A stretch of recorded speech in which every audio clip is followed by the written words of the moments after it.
In the western United States during the 1990s, fast food wasn't just a meal. It was a whole atmosphere, an essential slice of everyday life that blended convenience, childhood, and consumer culture into a single, greasy, golden-fried experience. It was woven into the rhythm of the decade, from after-school rituals to weekend road trips. These places weren't just where you ate. They were where you gathered, celebrated, killed time, and grew up. Whether you were piling into the backseat of a minivan after soccer practice or riding your bike through the neighborhood to spend your allowance, stopping at a fast food joint felt like a reward, like some kind of miniature event. McDonald's, for instance, wasn't just recognizable by its golden arches. It had a look all its own that defined the decade. The iconic hut-shaped buildings, often topped with red tile-style roofing and white stucco siding, had a vaguely futuristic yet welcoming vibe, almost like they had landed from another planet with a simple mission: to feed the people and hand out toys. Inside, the seats were fixed to the floor, and the tables seemed made of some mysterious, indestructible laminate, designed to withstand the abuse of spilled soda, ketchup packets, and countless elbows. Giant murals of cartoonish fry guys and hamburger thieves lined the walls. Some locations still had small play areas, while others had phased them out, making room for more booths or larger counters. But the real magic was the smell, a heady mix of fryer oil, warm buns, sugary buns, and something metallic from the soda machine. Burger King in those years had its own flavor, just a little more rebellious than McDonald's, like the older cousin who let you watch PG-13 movies. The buildings had that signature low-slung roof, often with dark brown shingles, beige walls, and red trim.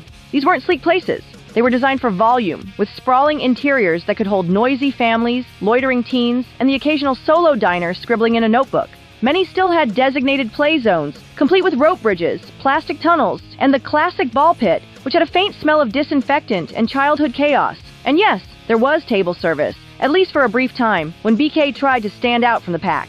You could sit down, order your Whopper, and a teenager in a paper hat would actually bring it to your table on a tray, like it was the Ritz. It didn't last, but if you were there during that short window, you remember it. There was a visual language to these restaurants that defined the era. Bright primary colors were everywhere. Reds, yellows, blues, all saturated and shiny, drawing the eye like a cartoon backdrop. Menus were backlit and stacked with combo meals, numbered like chapters in a holy book of grease. Neon signs buzzed faintly, casting an artificial glow that somehow made everything feel more alive. Furniture wasn't chosen for beauty or comfort. It was built for endurance. The floor tiles were always just a little too slippery. The booths had vinyl seats that stuck to your legs in the summer. The trash cans had hinged doors that slammed shut with a whoosh, a sound familiar to anyone who ever threw away a crumpled-up burger wrapper in one smooth, triumphant motion. And the packaging! How can you forget the packaging? Styrofoam containers were still around in the early part of the decade, especially at McDonald's, where the McDLT and Big Mac clamshells had a distinctive squeak when you opened them. Happy Meals came in colorful cardboard boxes with puzzles and games printed on the sides, along with whatever character theme was being pushed that month: Batman, Barbie, Beanie Babies, or some obscure TV cartoon you only remembered because of that toy. Take Subway, for example. Before it leaned into the sanitized Eat Fresh branding and sterile beige interiors, it had an earthy neighborhood feel. The shops were smaller, sometimes even cramped, with the smell of fresh bread punching you in the face the second you walked in.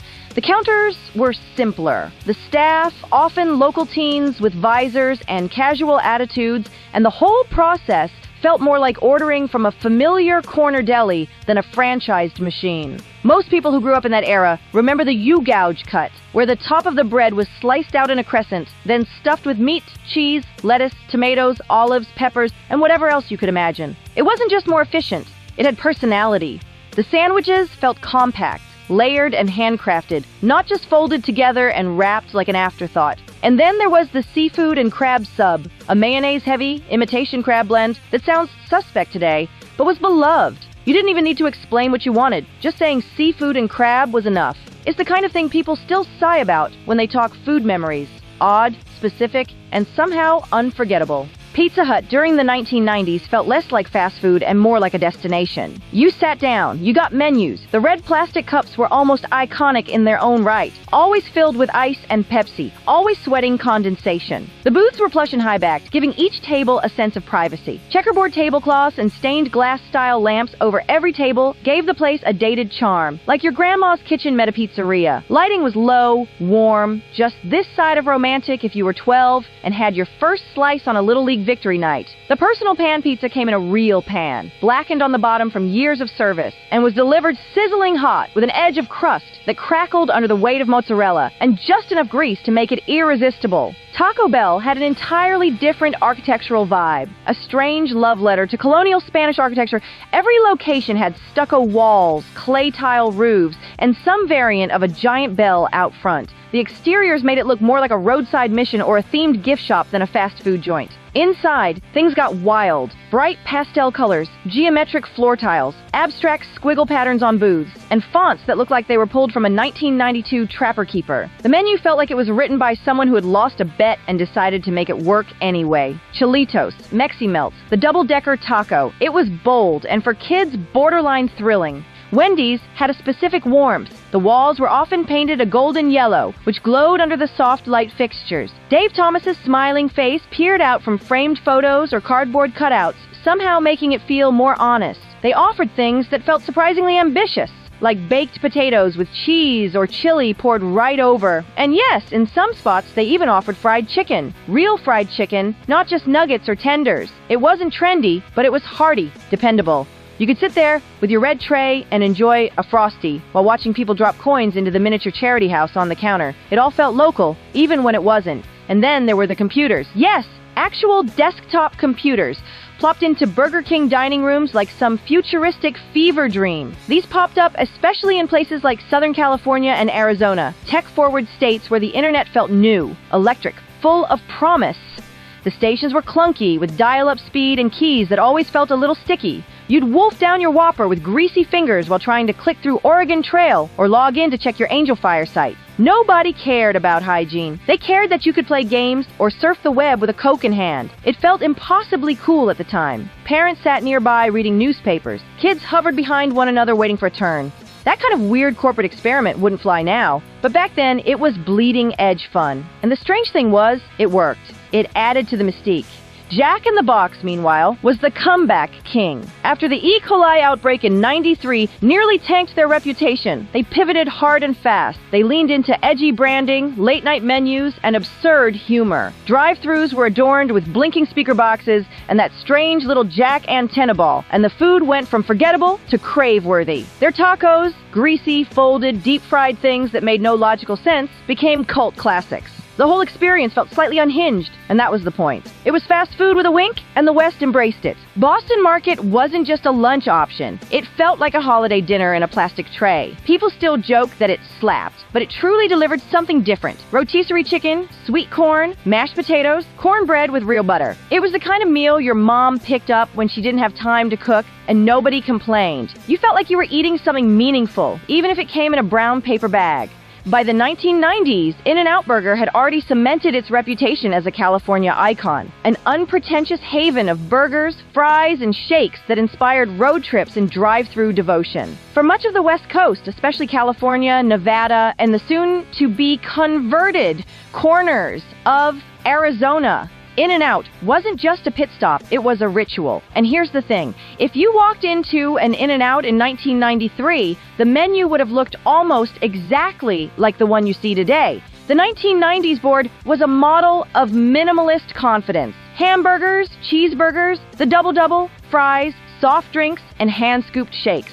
That was it. There were no salads, no breakfast sandwiches, no chicken tenders sneaking in from other chains' playbooks. The chain's philosophy was, and remains, quality over variety. For those harboring childhood memories of In-N-Out as an indulgent, greasy, guilty pleasure, the truth is a bit gentler. The formula never really changed. Burgers were made from fresh, never-frozen beef, fries were cut in-house, and the produce, crisp lettuce and firm tomatoes, was delivered fresh daily. Compared to many 1990s competitors, In-N-Out was downright wholesome, though of course parents of the era often regarded any burger and fries meal as junk food. Menu changes in the 90s were so rare that they're more trivia than history. Dr. Pepper quietly joined the soda fountain in the mid-decade.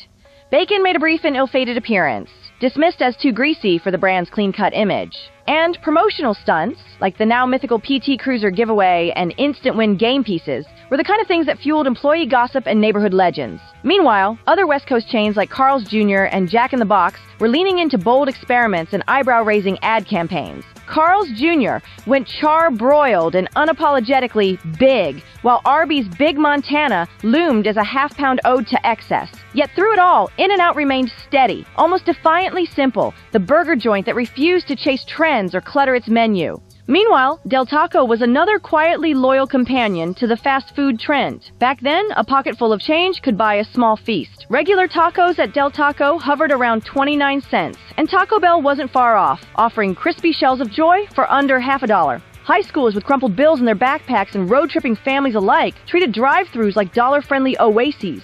It was an era when you could grab a couple of tacos, maybe a soft bean burrito, and still have coins left over for a 32-ounce soda that seemed comically huge. And all for less than the cost of today's fancy coffee. Pizza Hut's original pan pizza was still in its gloriously indulgent form. And Del Taco's menu had cult favorites, like the chili cheese burrito, or chilito for those in the know, fueling late-night cravings across desert highways and suburban strip malls. Fast forward a few decades, and the time-traveling taco enthusiast might experience sticker shock. The humble 29-cent taco now hovers around $1.99 or more, and a simple cheese quesadilla might run nearly $7. Patrons joke that fast food is starting to feel more like medium food, both in speed and in price, while taco trucks and mom-and-pop taquerias often offer a better deal. Back then, Subway served bread that actually tasted like bread. Wendy's offered more than burgers and Frosties. Little Caesars hadn't yet embraced the chaotic hot and ready hustle. Taco Bell was still weird. Carl's Jr. had salad bars, complete with sneeze guards and little metal tongs. These places weren't just where you ate. They were where you went to kill time, to celebrate, to hang out. They were stitched into the rhythm of everyday life. Prices helped. For $5, you could get a full combo meal with drink, fries, and dessert. Maybe even a toy. Grocery store runs didn't bleed your wallet dry. Rent was manageable. Gas was low. Even if your parents worked hourly jobs or you were a teenager scraping by, you could afford a decent fast food meal without second thoughts. For families, especially in suburban and rural western towns, these chains weren't just pit stops. They were hubs. You'd run into neighbors, classmates, co-workers. You'd linger.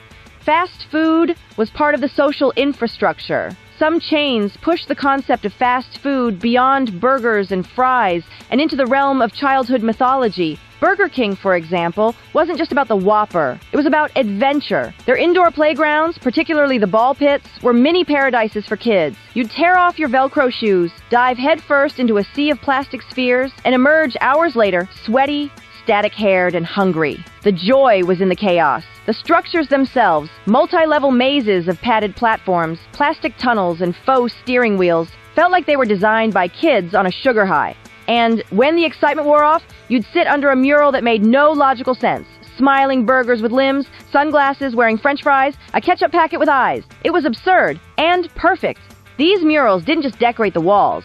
They imprinted themselves on childhood memories, like visual earworms you never forgot. At McDonald's, the packaging alone told a story. The cookies came in little white cardboard boxes with Ronald McDonald's painted grins staring back at you. And they actually tasted good, sweet, crumbly, with just enough artificial flavor to feel like a treat. The legendary Styrofoam clamshells, especially the dual compartment ones for the McDLT, lingered in some Western outposts well into the mid-90s. Even after corporate had moved on, smaller towns seemed to resist the change. There was something about opening one of those containers and hearing that soft squeak of the foam. Something oddly satisfying, like opening a lunchbox from another dimension. These weren't just food packages. They were sensory anchors to a very specific time. There's a strong, almost collective nostalgia for that period, a sense that fast food was part of something larger, an era where even the cheapest burger joint had a personality, when fast food chains started redesigning, swapping out their playful interiors for sleek surfaces and grayscale palettes.